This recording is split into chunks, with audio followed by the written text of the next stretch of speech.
ada hadis yang langsung disampaikan oleh Nabi sallallahu alaihi wasallam. Langsung disebut oleh Nabi.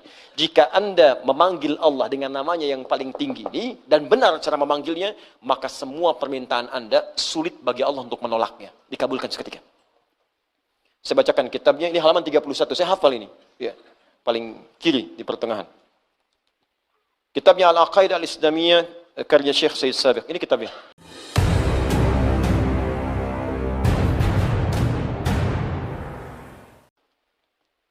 Nah sekarang, untuk menunjukkan itu semua, maka ada satu kaidah. Kalau kaidah ini benar, dan inilah dari kalimat Bismillahirrahmanirrahim, akan muncul kemudian kalimat-kalimat lain sebagai tafsir dari kalimat ini, dan satu dengan yang lainnya akan saling menjelaskan. Indahnya nanti, keterangan di Al-Fatihah, dirinci di Al-Baqarah. Terusannya ada di Ali Imran. Sampai dengan ke An-Nas, indah luar biasa. Dari setiap kalimat, ada yang akan saling menjelaskan. Dan kunci dari semua ini, terletak pada kalimat Allah. Dan ini bahasan terakhir kita. Allah. Makanya saya akhirkan. Baik. Saya bacakan dulu kaidahnya ya. Kitabnya At-Ta'rifat karya Imam Al-Jurjani. Ya. Nanti saya bawakan lagi beberapa kitab yang lain. Ini kadang-kadang kitab itu saya hafalkan, cuma kadang-kadang ada sebagian kawan-kawan yang mungkin belum mendapati referensinya, jadi menilai bahwa ini nggak ada nih, pendapat ini nggak ada, dari mana gitu kan? Nah, maka beberapa taklim mungkin saya akan bawa kitab-kitab itu supaya bisa untuk sharing di situ. Kalau ada yang kurang tepat silahkan diluruskan, tidak ada masalah. Saya sih enak saja. Kalau benar salah, ya kita katakan itu keliru ya. Kalau misalnya salah sebut nama, ya saya salah sebut nama kemarin, harusnya ini, yang benar ini bukan ini, ya selesai. Dan tidak harus mempertahankan kesalahan. Ya. Dan juga jangan cari-cari kesalahan, capek nanti. Ya, capek. Guru itu kalau mengajar pasti ada salahnya, pasti salah. Tapi yang paling salah adalah murid yang mencari-cari kesalahan guru. Jelas ya? Nah, bikin status dulu, catat tuh. Ya. Bismillahirrahmanirrahim. Al-Ismul A'zam. Al-Ismul A'zam. Nama yang paling agung. Tinggi. A'zam itu isim tafdil. Dari kata a'zuma. A'zuma, a'zam. A'zuma besar. Sigat mubalaghahnya azim. Sangat besar. A'zam paling besar. Paling agung. Jadi kalau ada yang agung, ini yang paling agung. Kalau ada yang bisa mengangkat, ini yang paling tinggi angkatannya. Kalau ada yang bisa memuliakan, ini yang paling bisa memuliakan pada tingkat yang paling dahsyat. Anda dimuliakan oleh ibu Anda, teman Anda, tetangga Anda, keluarga Anda, masyarakat Anda, maka ada yang lebih dahsyat dalam memuliakan Anda. Inilah dia nanti yang akan kita lihat. Jelas ya? Nah, mari kita lihat Al-Ismul A'zam. Huwal ismul jami' li jami'il asma'. Huwal ismul jami' li jami'il asma'. Al-Ismul A'zam ini adalah nama yang mencakup seluruh nama-nama kemuliaan. Nama-nama kebaikan. Jadi kalau ada semua nama baik, puncaknya nama ini. Puncaknya nama yang ini. Ya. Apa nama yang dimaksudkan? Yuk kita lihat. Qila, dikatakan nama Al-Ismul A'zam itu tidak ada yang lain. Wallah, yaitu Allah. Allah. Allah. Ini. Nama Allah itu disebut dengan nama Al-Ismul A'zam. Ini sepakat orang Arab langsung nyebut A'zam. Nama yang paling tinggi, nama yang paling agung, nama yang paling dahsyat. Al-Ismul Jami' li Jawami' Sifatil Mahmudah li Jami'il Asma'. Nama terbaik, teragung yang mencakup semua nama kebaikan yang pernah ada. Makanya ketika Allah memperkenalkan nama ini, Allah menyebutkan bahwa nama Allah ini memiliki semua sifat-sifat nama-nama kebaikan. Baik namanya ataupun sifatnya. Itu kita temukan di Quran surah ke-7 Al-A'raf ayat 180. Quran surah ke-7 ayat 180. Di halaman 174, posisi paling kiri baris yang keempat, sebelah atas. Walillahil asmaul husna fad'uuhu biha. Walillahil asmaul husna. Walillah, hanya milik Allah. Walillah, hanya milik Allah. Al-asmaul husna, semua nama-nama yang baik-baik. Di semua nama-nama baik itu terkumpul semua punya Allah. Makanya ketika disebutkan nama Allah, itu mencakup semua nama-nama yang baiknya. Di Anda ketika menyebut nama Allah, Allah, Allah, ya Allah, Allahumma, ya Allah, itu sudah mencakup semua nama-nama yang terbaik yang melekat pada Allah Subhanahu wa taala dan sifatnya. Makanya kalau Anda mau memanggil kepada Allah, kata Allah silakan sebut nama Allah secara singkat. Di mana ditemukannya? Boleh Quran surah ke-17 misalnya, ayat ke-110. Ya, Quran surah ke-17 ayat 110. Ya. Halaman 293. Posisi paling kanan di baris yang ke-6. Qulid Allah awid ar-Rahman ayyamma tad'u falahul asmaul husna. Qulid Allah, kalau Anda sedang punya masalah, sedang punya persoalan, sedang punya kebutuhan, qulid Allah, panggil Allah, sebut, minta. Qulid Allah, ya Allah, ya Allah, ya Allah, berdoa minta. Atau sebut Ar-Rahman, ya Allah ya Rahman, ya Allah ya Rahman. Atau kalau ingin spesifik, silahkan panggil nama-nama yang Allah miliki sesuai dengan kadar kebutuhan Anda. Semua namanya baik. Misal, Anda butuh rizki, sebut namanya Ya Razzaq.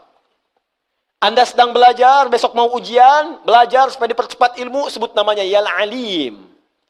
Anda sedang bekerja, ada yang usil, ada yang iseng, ada yang ingin mencelakai Anda, sebut namanya Ya Jabbar, Ya Malik. Sedang punya banyak masalah, sebut Ya Sabar, Sabar, Sabar. Tapi kalau Anda ingin menyebut satu nama yang dengan itu semua masalah Anda tuntas, sebut Allah. Ya Allah, hamba bermunajat kepadamu. Ya Allah, hamba memohon kepadamu. Kalau Anda benar menyebutnya, benar memohonnya, maka demi Allah, ada hadis yang langsung disampaikan oleh Nabi sallallahu alaihi wasallam. Langsung disebut oleh Nabi.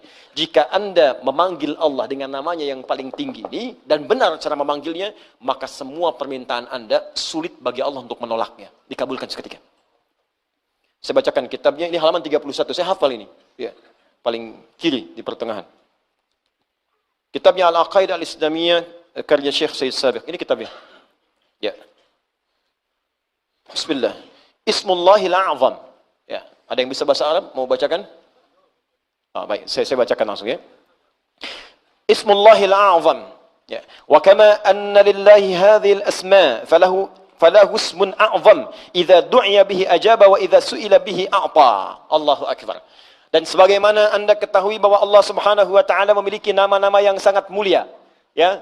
Ar-Rahman, Ar-Rahim, Al-Malik, Al-Quddus, ya, dan seterusnya. Di balik nama itu ada nama yang paling tinggi. Dan kalau nama paling agung, paling tinggi itu Anda sebut dalam berdoa, idza du'iya bihi ajaba, maka Allah akan langsung mengabulkan. Wa idza su'ila bihi a'fa, dan jika Anda memohon kepada Allah, minta dengan nama itu, maka Allah akan memberikan apa yang Anda minta. Ya, mari kita lihat. Ja'a dzikruhu fima yali min ahadits. Kalau Anda tidak percaya, berikut ini saya tampilkan beberapa hadis-hadis, ya, yang mengabadikan kepada kita peristiwa-peristiwa dimaksud dari Nabi sallallahu alaihi wasallam. An Buraidah radhiyallahu taala anhu qala, hadis pertama dari Buraidah, ya, semoga Allah meridai kepada beliau, qala sami'an nabiyyu sallallahu alaihi wasallam rajulan yad'u. Satu kali Nabi sallallahu alaihi wasallam pernah mendengar seorang lelaki sedang berdoa. Lelaki itu berdoa kedengaran oleh Nabi. Ya, apa doanya? Mari kita lihat. Wa huwa yaqulu, dia berkata, Allahumma inni as'aluka bi anni ushhidu annaka antallah la ilaha illa antas samad alladhi lam yalid wa lam yulad wa lam yakul lahu kufuwan ahad. Allahumma ighfirli. Saya baca ke kitab.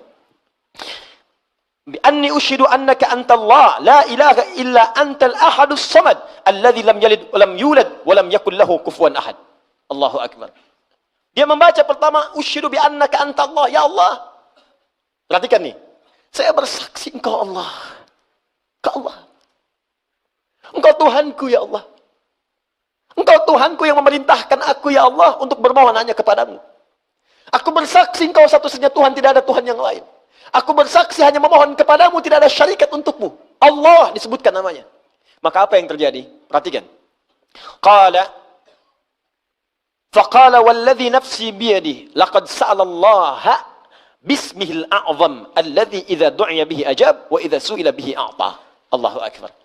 Dalam riwayat orang ini berkata, ya Allah ampuni saya, Allahumma gfirli, ya Allah ampuni saya. Maka kata Nabi, perhatikan kalimatnya kata Nabi, walladzi nafsi biyadi, saya bersumpah karena Allah. Saya bersumpah dengan nama Allah yang menggenggam jiwaku. Nabi mempertaruhkan jiwanya, ya, mempertaruhkan dirinya dalam genggaman Allah untuk menyampaikan makna yang sangat dalam ini. Ini sumpah nih, walladzi nafsi biyadi itu sumpah. Ini sumpah tertinggi dari seorang hamba yang menunjukkan kemudian keesaan Allah Subhanahu wa taala. Nabi itu cukup berkata, kata-katanya benar karena sifatnya itu siddiqul amin. Ya, siddiqul amin. Jadi kalau bersumpah ada yang serius di situ, ada yang sangat penting. Saking pentingnya sampai bersumpah. Anda percaya enggak dengan saya? Tidak, sumpah demi Allah yang menggenggam jiwa saya, yang bisa mewafatkan saya kapanpun. Saya bersumpah. Ini hadis bersumber dari Nabi sallallahu alaihi wasallam. Pertanyaan saya, semakin percaya nggak dengan saya? Semakin ya? Ini Nabi yang bersumpah. Maka kata Nabi, apa kata Nabi? Laqad sa'alallaha bismil a'zam. Orang itu tadi telah memohon kepada Allah dengan menyebutkan nama yang paling tinggi. Nama yang paling agung.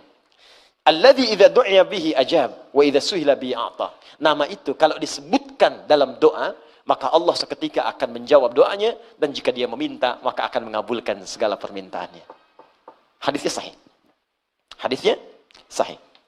Rawahu Abu Dawud wa Tirmidzi wa An-Nasa'i wa Ibnu Majah wa qala Al-Munziri qala Syekhuna Abu Al-Hasan Al-Maqdisi wa isnad la mat'ana fihi wa la alam annahu ruwiya fi hadha hadits ajwad minhu. Allahu akbar. Hadis ini diriwayatkan oleh para ahli hadis, Abu Dawud, At-Tirmidzi, An-Nasa'i, Ibnu Majah, bahkan Al-Imam Al-Munziri mengatakan ini riwayat enggak ada celaknya.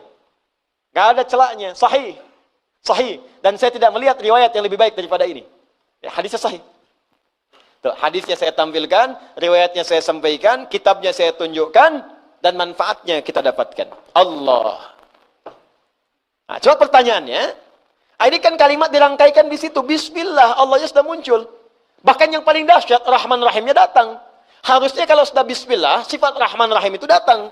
Bismillah, minum, Rahmannya turun, berkah minumannya, dituliskan pahala akhirat dengan Rahimnya. Harusnya begitu.